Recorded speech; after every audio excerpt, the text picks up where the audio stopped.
الرحمن الرحیم۔ ماہ رمضان کی مناسبت سے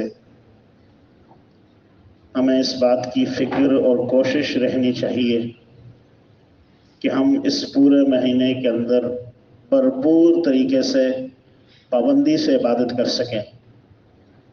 ہماری کوشش ہو ہماری زندگی میں جتنے بھی رمضان آئے ہیں یہ رمضان ان سے بالکل منفرد ہو، اعمال سے بھرپور ہو۔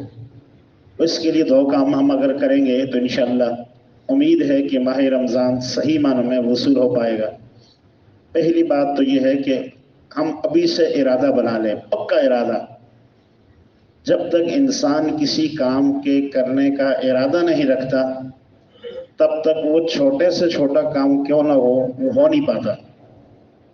دسترخوان بچھ گیا، سالن سامنے آ گیا، روٹی سامنے آ گئی، کھانے کا موڈ نہیں ہے، ارادہ نہیں ہے، تو دسترخوان لگا رہے گا، کھانا رکھا رہے گا مگر کھا نہیں پائے گا۔ ذہن بنانا پڑتا ہے۔